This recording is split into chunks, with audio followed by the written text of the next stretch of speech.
नमस्कार दोस्तों, target with PS Parihar channel में आपका स्वागत है।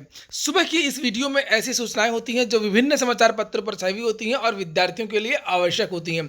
तो आइए शुरू करते हैं और देख लेते हैं कि आज के समाचार पत्रों में ऐसी कौन कौन सी सूचनाएं हैं। तो वीडियो को जल्दी से लाइक कर दें, शेयर कर दें। जिन छात्रों ने चैनल को अभी भी सब्सक्राइब ना किया हो तो जल्दी से सब्सक्राइब कर लें ताकि आप लोगों को भी इसी तरीके की पल पल की ऑथेंटिक अपडेट्स मिलती रहे। आगे बढ़ने से पहले एक और जरूरी सूचना कि अगर आप लोग एडेड जूनियर हाई स्कूल भर्ती की तैयारी कर रहे हैं तो चक्षु प्रकाशन की जो पुस्तक है वो मार्केट में उपलब्ध है। ऑफलाइन सभी दुकानों में देखने को मिल जाएगी और आप लोग ऑनलाइन भी घर बैठे मंगवा सकते हैं। ये अनिवार्य जो प्रश्न पत्र होता है, सामान्य ज्ञान, समसामयिक घटनाएं, तार्किक ज्ञान की ये पुस्तक है। 2000 से ज्यादा बहुविकल्पी प्रश्न दिए हुए हैं।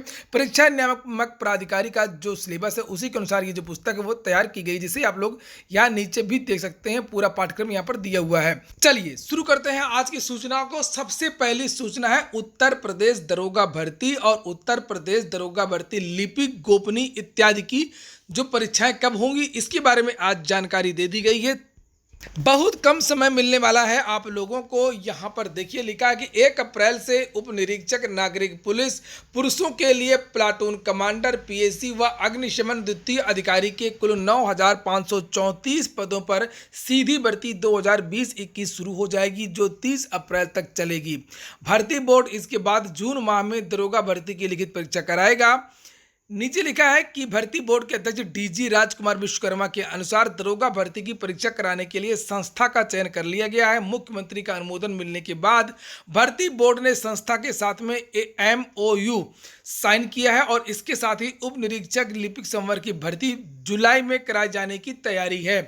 तो जून में पुरानी वाली दरोगा भर्ती यानी कि जो 9,000 पदों के लिए निकली हुई है और जुलाई में आपकी जो अभी विज्ञापन आया है उसकी परीक्षा हो जाएगी। अगली सूचना है उत्तर प्रदेश अधीनस्थ सेवा चयन आयोग की।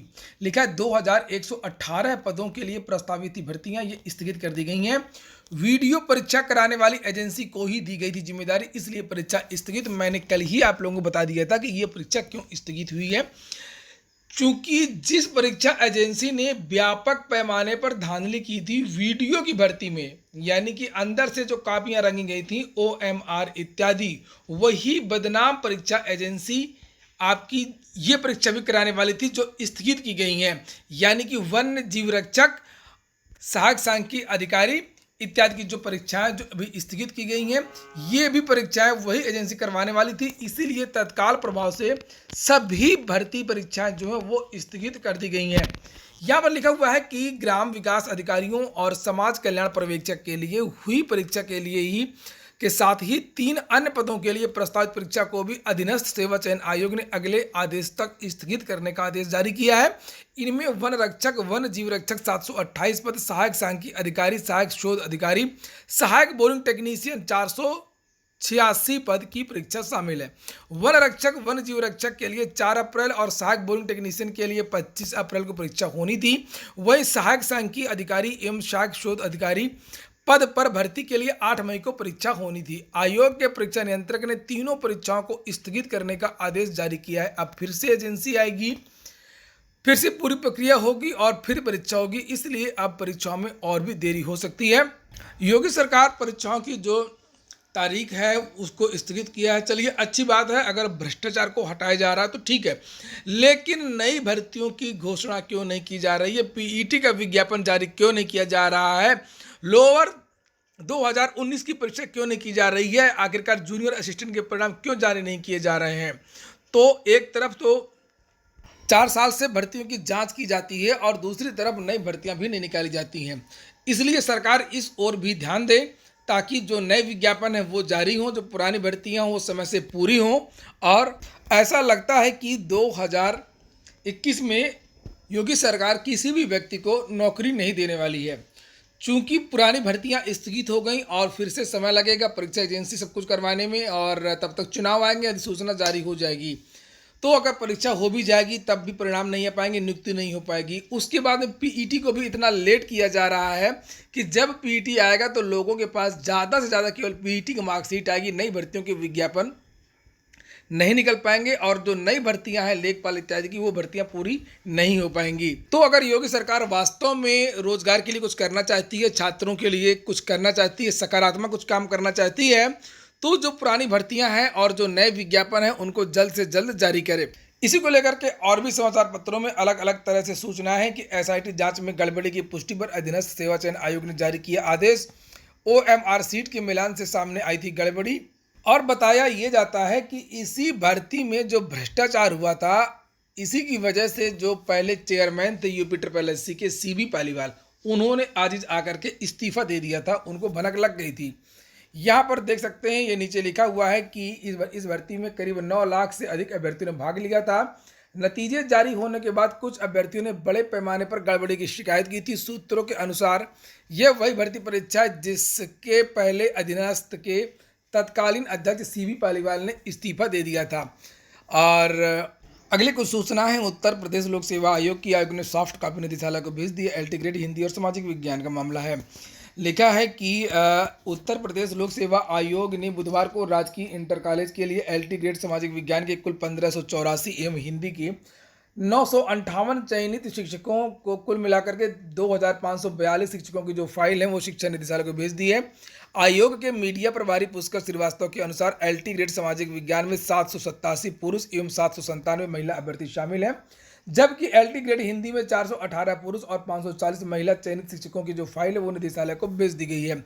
आयोग की ओर से फाइल निदेशालय भेज दिए जाने के बाद प्रतियोगी मोर्चा को अब उम्मीद है कि जल्द ही शिक्षा निदेशालय की ओर से विद्यालय आवंटन के लिए पोर्टल खोला जाएगा। पोर्टल खुलने के बाद चयनित शिक्षक विद्यालय का विकल्प भर सकेंगे और नियुक्ति के लिए चयनित शिक्षकों की मांग को लेकर के प्रतियोगी छात्र मोर्चा ने प्रदेश के deputy CM doctor Dinesh Sharma से मिलकर के अपनी बात रखी थी।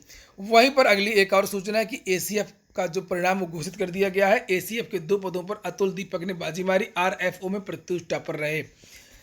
उत्तर प्रदेश लोक सेवा आयोग ने सहायक वन संरक्षक एवं क्षेत्रीय वन अधिकारी परीक्षा 2019 का अंतिम परिणाम बुधवार को जारी कर दिया है। आयोग की ओर से घोषित परिणाम में एसीएफ के 2 पदों पर क्रमशः अतुल कुमार सिंह एवं दीपक कुमार पांडे को सफल घोषित किया गया है। इस प्रकार एसीएफ परीक्षा में अतुल कुमार सिंह पहले और दीपक कुमार पांडे दूसरे स्थान पर रहे। आरएफओ के 49 पदों पर हुए चयन में प्रत्युष कुमार श्रीवास्तव को पहला, प्रभात कुमार को दूसरा।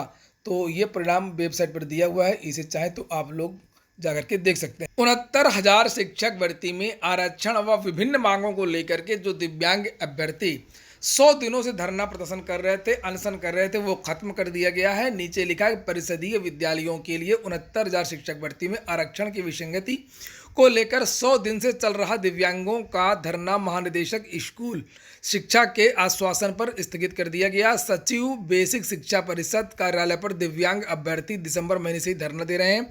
उन्होंने बताया कि महानिदेशक स्कूल शिक्षा विजय किरण आनंद ने उन्हें भरोसा दिलाया है कि उनकी मांगों का निस्तारण हर हाल में होगा। उन्होंने दिव्यांगों से धरना खत्म करने को कहा। महानिदेशक से मुलाकात करने वालों में धनराज यादव, प्रदीप शुक्ला, कौशल मिश्रा, शिव प्रकाश, विष्णु प्रेम कुमार, राघवेंद्र इत्यादि शामिल रहे। अगली सूचना है यूपीएससी सिविल सेवा परीक्षा 2020। सरकार ने कहा आईपीएस अफसरों की भर्ती की संख्या 150 से बढ़ाकर के 200 कर दी गई है। लेकिन सरकार ने बुधवार को कहा है कि 2020 की सिविल सेवा परीक्षा से भारतीय पुलिस सेवा के अधिकारियों के लिए भर्ती की संख्या को 150 से बढ़ाकर के 200 कर दिया गया है। कार्मिक राज्य मंत्री जितेंद्र सिंह ने बुधवार को लोकसभा में एक प्रश्न के उत्तर में यह जानकारी दी। उन्होंने कहा कि सिविल सेवा 2012 की परीक्षा से भारतीय प्रशासनिक सेवा के लिए 180 अधिकारियों की भर्ती की जा रही है। और नीचे लिखा हुआ कि सिंह ने कहा कि 2020 की सिविल सेवा परीक्षा से भारतीय पुलिस सेवा के अधिकारियों के लिए भर्ती की संख्या को 150 से बढ़ाकर के 200 कर दिया गया है। अगली सूचना है एसएससी की। एसएससी 47% अभ्यर्थियों ने छोड़ दी जेईई 2020 भर्ती परीक्षा। अंतिम दिन इलेक्ट्रिकल इंजीनियरिंग में परीक्षा में 58.19% उपस्थिति। कर्मचारी चयन आयोग की जूनियर इंजीनियर परीक्षा 2020 बुधवार को पूरी हो गई। एसएससी मध्य क्षेत्र के लिए हुई परीक्षा के तीसरे दिन इलेक्ट्रिकल इंजीनियरिंग की परीक्षा हुई, जिसमें पंजीकृत कुल 32,813 परीक्षार्थियों में 19,093 उपस्थित रहे। इस प्रकार तीसरे दिन 58.19 उपस्थिति रही। और यहाँ पर लिखा है कि एक विज्ञापन भी निरस्त किया गया है। एसएससी की ओर से सिलेक्शन पोस्ट फेज 7/2019 के लिए विज्ञापित साइंटिफिक असिस्टेंट के पदों को निरस्त कर दिया गया है। एसएससी मध्य क्षेत्र के डिप्टी डायरेक्टर की ओर से जारी सूचना में कहा गया है कि इन पदों का विज्ञापन प्रशासनिक कारणों से निरस्त किया गया है। वहीं पर लिखा कि एसएससी की ओर से केंद्रीय सुरक्षा बलों के लिए कांस्टेबल जीडी परीक्षा के लिए आवेदन प्रक्रिया 25 मार्च से शुरू हो जाएगी। कांस्टेबल जीडी के लिए ऑनलाइन आवेदन 10 मई 2021 तक लिए जाएंगे। आयोग कांस्टेबल जीडी के लिए पहले चरण की कंप्यूटर आधारित परीक्षा 2 से 25 अगस्त के बीच में कराएगा। कांस्टेबल जीडी के तहत SSB, CAPF, CRPF, Assam rifles, BSF, CISF के लिए सिपाही पदों पर भर्ती होगी। पदों की संख्या लगभग 40,000 है। बम्पर पदों की सिपाही की भर्ती निकली है और आज से ही आवेदन शुरू हो जाएंगे। हाई स्कूल योग्यता मांगी जाती है। एक लिखित परीक्षा होती है, फिजिकल होता है, शारीरिक लंबाई चौड़ाई आदि की माप होती है। उसके बाद में विद्यार्थी का चयन हो जाता है। इसलिए अगर आप लोग सेना में जाना चाहते हैं, अर्धसैनिक बलों में जाना चाहते हैं, तो आप लोग इस भर्ती में शामिल हो सकते हैं। अगली सूचना है जेईई मेन में 13 छात्रों को 100% मार्च परीक्षा का परिणाम जारी हो गया है। दिल्ली के सिद्धार्थ कौलरा और काव्या चोपड़ा भी शामिल हैं। यूपी के अंकित चौधरी उत्तर प्रदेश के टॉपर हैं, राज्य टॉपर हैं। लिखा हुआ है यहाँ पर नीचे नाम। इंजीनियरिंग के दाखिले की प्रवेश परीक्षा जेईई मेन 2021 के मार्च सत्र में 13 छात्रों ने 100% हासिल किए। नेशनल टेस्टिंग एजेंसी ने बुधवार देर रात पेपर 1 का परिणाम जारी कर दिया। अब कुछ अन्य सूचनाएं जैसे पंचायत चुनाव के बारे में। सुप्रीम कोर्ट के निर्णय के बाद तय होगी पंचायत चुनाव की तारीखें। पंचायती राज विभाग और राज्य निर्वाचन आयोग के बीच में बैठक हुई है। सुप्रीम कोर्ट में कल सुनवाई होगी। चूंकि आरक्षण का मामला है, हाई कोर्ट के विरोध में कुछ लोग चले गए सुप्रीम कोर्ट और 26 तारीख को यानी कल सुनवाई होनी है।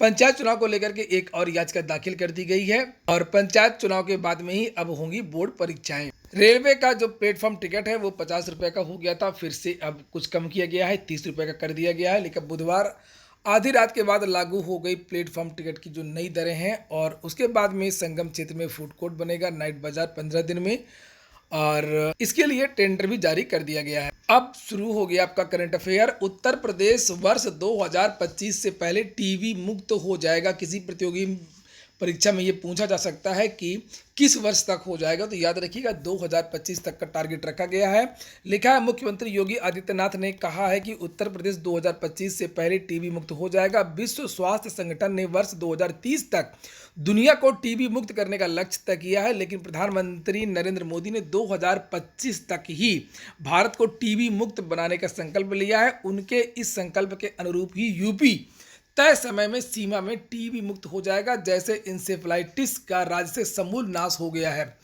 इसके बाद में अगली जो सूचना है ये भी जरूर किसी न किसी प्रतियोगी परीक्षा में पूछा जाएगा कि मुख्य न्यायाधीश के लिए जस्टिस रमन्ना का नाम। अगले जो चीफ जस्टिस हैं सुप्रीम कोर्ट के वो जस्टिस रमन्ना होंगे। भारत के मुख्य न्यायाधीश एस.ए. बोबडे ने अपने उत्तराधिकारी और देश के 48वें मुख्य न्यायाधीश के तौर पर जस्टिस एन.वी. रमन्ना के नाम की सिफारिश की है। दो चीज़ें याद रखिएगा, एक तो इनका नाम जस्टिस रमन्ना और दूसरा याद रखिएगा ये किस क्रम के हैं, तो ये 48वें क्रम के हैं। नीचे लिखा है सूत्रों के मुताबिक मुख्य न्यायाधीश ने वरिष्ठता क्रम के नियमों का पालन करते हुए जस्टिस रमन्ना की सिफारिश की है। जस्टिस बोबडे 23 अप्रैल को रिटायर हो जाएंगे। नियमों के अनुसार मौजूदा मुख्य न्यायाधीश सेवानिवृत्ति से 1 महीने पहले उत्तराधिकारी को लेकर के सिफारिश भेजते हैं। यदि सरकार मंजूर कर लेती है तो रमन्ना 24 अप्रैल को मुख्य न्यायाधीश के तौर पर पद संभालेंगे। वह 26 अगस्त 2022 को सेवानिवृत्त होंगे। आपको पता होगा कि सामान्यतः जो सबसे वरिष्ठ होता है और उसी को चीफ जस्टिस बनाया जाता है। वरिष्ठता का एक क्रम होता है और इनका नंबर है, इसलिए अब इनको जो है चीफ जस्टिस बनाया जाएगा। जस्टिस रमन्ना आंध्र प्रदेश के हैं और ये दिल्ली हाई कोर्ट के मुख्य न्यायाधीश भी रहे। प्रयागराज में छात्रों की महापंचायत भी हुई थी। विभिन्न लंबित भर्तियों को पूरा करने के लिए खाली जितने भी रिक्त पद हैं उनको भरने के लिए आप देख सकते हैं यहाँ पर छात्र युद्ध महापंचायत ईश्वर शरण डिग्री कॉलेज के ये बाहर का सीन है जहाँ पर ये विद्यार्थी एकजुट हुए हैं। यहाँ पर लिखा हुआ है कि रोजगार के सवाल पर छात्रों ने बुलाई महापंचायत। रोजगार के सवाल को लेकर के बुधवार को छात्रों ने महापंचायत बुलाई। उनका कहना कि किसान पंचायत के बाद अब देश में छात्र युवा पंचायत शुरू हो गई है। बुधवार को सलोरी में छात्र युवा पंचायत बुलाई गई जिसमें छात्रों, युवा संगठनों और नेताओं ने भागीदारी की। युवा हल्ला बोल के संस्थापक अनुपम ने सरकार को झूठा प्रचार बंद करके सच्चे रोजगार पर ध्यान देने की बात कही। छात्र युवा पंचायत में प्रस्ताव पारित करके सभी प्रमुख मांगों पर जल्द से जल्द कार्रवाई करने की मांग की गई। युवा मंच के अध्यक्ष अनिल सिंह और संयोजक राजेश सचार ने भी पंचायत में रिक्त पदों को भरने की मांग की। यह हो गया आज का वीडियो अगर आपको अच्छा लगा हो तो लाइक अवश्य कर दें। जिन छात्रों ने चैनल को सब्सक्राइब न किया हो तो जल्दी से सब्सक्राइब कर लें। पूरा वीडियो सुनने के लिए बहुत बहुत धन्यवाद।